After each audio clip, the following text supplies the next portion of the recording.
I am often introduced as a pessimist, a cynic, or perhaps simply a prophet of doom. I reject those labels. I am not interested in temperament. I am interested in truth. And the truth, I have argued for decades, is that the world is a profoundly tragic place. This is not a moral judgment on the inhabitants of the earth, but a structural reality imposed by the international system itself. This documentary is my guide to understanding that reality. It is my manual for navigating the forces that truly shape human history. I call this framework offensive realism, and it is the only system of thought that adequately explains the chaos we see today, from the war in Ukraine to the relentless competition with China. To understand my theory, you must first abandon the comforting illusions of your daily life, the beliefs in eternal progress, in international law, and in the inevitable triumph of cooperation. Those are the fantasies of a privileged time. The system I describe is a state of nature where survival is the ultimate goal, and where war, however much we may wish to avoid it, remains the final arbiter of power. I believe that ignoring this logic is not only naive, but dangerous. It is the liberal refusal to accept the reality of tragedy that has driven American foreign policy for the last 30 years and led us to the brink of the very conflicts I have warned about since the collapse of the Soviet Union. This is the cold, hard school of thought where I reside. This is the foundation upon which every analysis I offer is built. I invite you to join me, to set aside your wishful thinking, and to begin to see the world, for the first time, as it truly is. We must learn the iron laws that govern the behavior of states, for only by accepting the tragedy can we hope to intelligently manage it. The bedrock of my theory, offensive realism, is built upon 5 foundational assumptions about the international system. These assumptions are simple, they are immutable, and they dictate the behavior of every great power on earth. First, the international system is anarchic.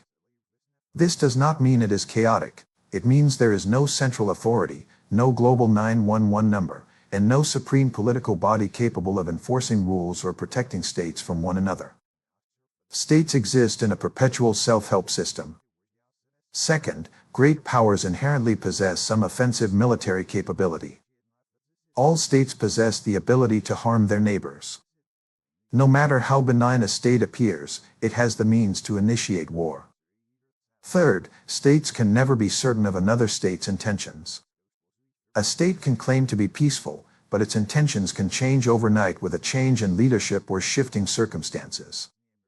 Since you can never truly know what the other side will do, you must always be suspicious of their motives. Fourth, and most crucial, the primary goal of every state is survival. All other goals, economic prosperity, ideological diffusion, or territorial expansion, are secondary to ensuring the state's existence. Fifth, states are rational actors. This means they think strategically about how to survive, calculate their moves, and recognize the external constraints imposed upon them. When you combine these 5 assumptions, anarchy, capability, uncertainty, survival, and rationality, you unlock the tragic mechanism of great power politics. It is a world where fear and suspicion are mandatory. It is a world where aggression is rewarded. And it is a world where, if a state wishes to survive, it must, by definition, maximize its power relative to its competitors. This structure is not subject to human values or to the signing of international treaties. It is the defining environment in which all great powers must struggle to endure. If the goal of every state is survival, and the system is anarchic, then what is the optimal strategy for ensuring that survival? My answer is direct and unwavering. Every great power seeks to maximize its power relative to its competitors, with the ultimate goal of achieving regional hegemony. Hegemony is the only true form of security. If a state dominates its own geographical area, if it is so powerful that no other state within its region can challenge it, then it is truly safe. I look at the United States as the ultimate historical example of this successful strategy. We spent the 19th and early 20th centuries systematically pushing every other great power out of the Western Hemisphere, Spain, France, Britain, and eventually, the Soviet Union, until we stood alone as the undisputed regional hegemon. The Monroe Doctrine, in my view, was simply the diplomatic cover for this hard, realist quest for security. We achieved it. And because we achieved it, we are the most secure great power in modern history. Conversely, States that fail to achieve regional hegemony, such as Germany and Japan in the 20th century, will inevitably try to do so again, as their security depends on it. This structural logic applies to China today. The Chinese are not acting out of unique communist malevolence, they are acting as a rational great power. They are trying to emulate the United States. They must, and will, seek to dominate Asia. They will try to push the United States military out of their backyard, just as we pushed the British military out of ours 2 centuries ago. My theory states that this quest for regional hegemony is the necessary endpoint of the security dilemma. It is the only guaranteed way for a great power to secure its survival in a world of inherent uncertainty. And because 2 states cannot be regional hegemons in the same geographical space, this competition is bound to lead to collision. Since great powers are competing for dominance, they must adopt strategies to either achieve hegemony or prevent others from achieving it. This is the art of the possible. States employ a wide range of tools, ranging from brute military force to cunning diplomatic maneuvers. On the military side, there is the crucial distinction between offense and defense. In offensive realism, I argue that the technology of warfare inherently favors the offense. The military can move and conquer territory relatively easily, but, more importantly, the ambiguity surrounding military capabilities means states always prioritize offense. Since you can never be certain if a neighboring country's military buildup is for defense or offense, the only safe bet is to assume the worst and be prepared to strike first. This leads to the use of brute force, war, which, while costly, remains a primary tool of statecraft. On the strategic side, great powers employ techniques like bait and bleed, where they encourage rivals to engage in costly wars to exhaust them, and bloodletting, where they promote prolonged conflict between 2 rivals to keep them both weak. These maneuvers are not immoral whims, they are rational responses to the structure of the system. My theory dictates that states will always be looking for opportunities to gain an advantage, and if the cost of war is acceptable, they will initiate it. This is why the world is so volatile. Great powers are always looking for a crack in the facade of stability, an opportunity to launch a surprise attack, to seize a resource, or to weaken a rival. The constant search for this advantage, this strategic opportunity, is what drives international instability. This continuous competition for power inevitably leads to the central mechanism of global instability, the security dilemma. This paradox arises because the steps a great power takes to increase its own security, such as building a larger navy, developing advanced missiles, or formalizing a military alliance, are automatically interpreted as threatening by its neighbors. From my perspective, building a powerful fleet is a purely defensive measure. It is for survival. But your neighbor, who cannot know your true intentions, sees that powerful fleet as an offensive weapon that could be used against them. Therefore, your neighbor is forced to respond by building up their own military, their own defensive response. This, in turn, makes you feel less secure, prompting you to build even more. The ultimate paradox is this: the attempts by states to increase their own security paradoxically lead to a net increase in insecurity for everyone. This is the fatal paradox that underlies all great power conflicts. It is the engine of the arms race, and it is the reason that peace is so fragile and rare.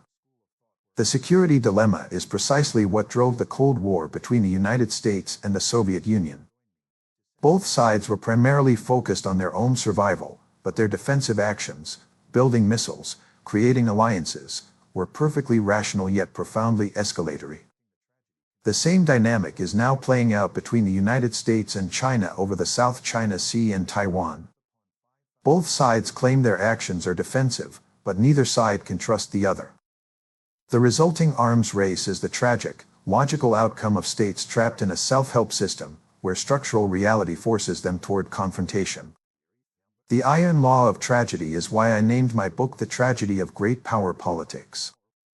My theory is tragic because it argues that the fundamental source of conflict is structural, not ideological or personal. It is the system, not the leaders, that dictates aggression.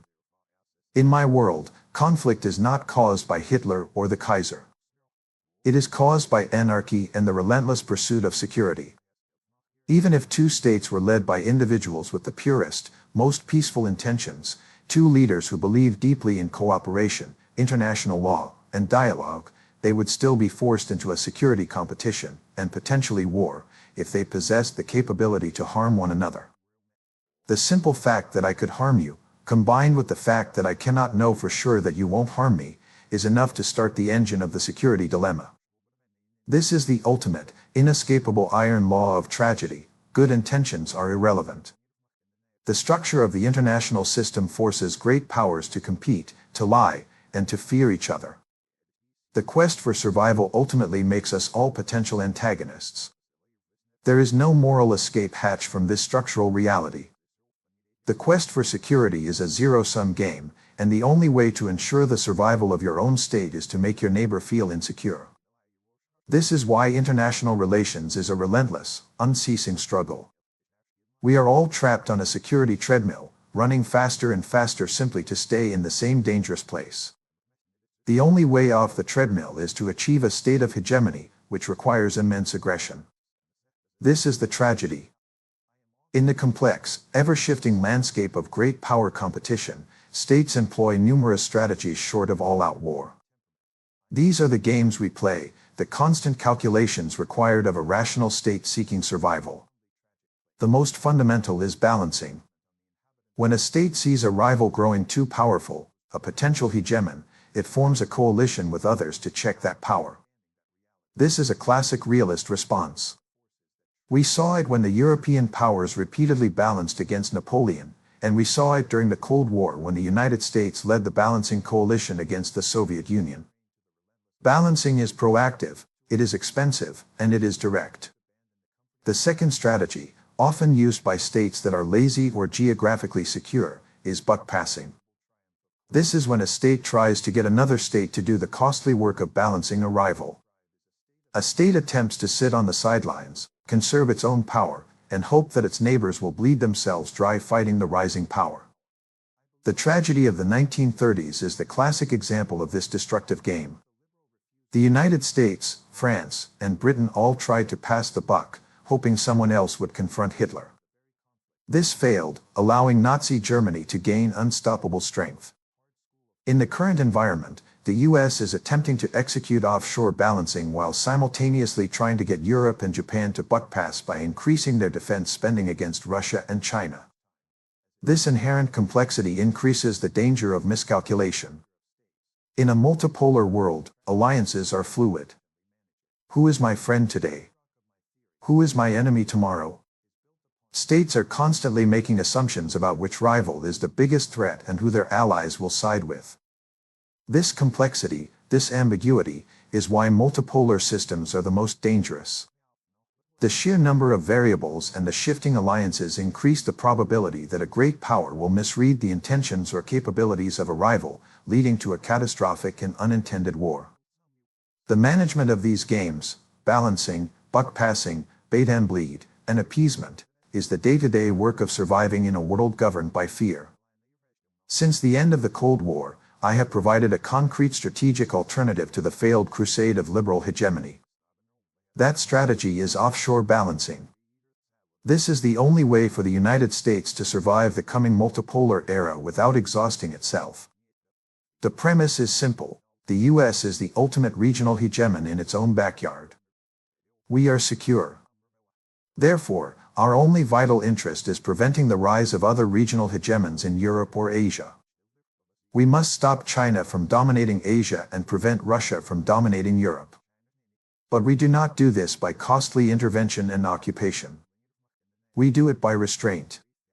We must withdraw our expensive, permanent land-based forces from overseas quagmires like the Middle East and focus on our naval and air power. We encourage and fund local powers, like Japan, India, and Australia, to do the heavy lifting of balancing the local rival, China. We only intervene directly as a last resort, when the local balance is about to collapse and a rival is on the verge of total domination.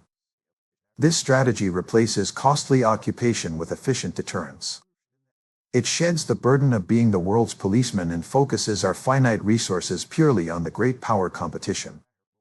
It is a strategy of strategic wisdom, not ideological purity.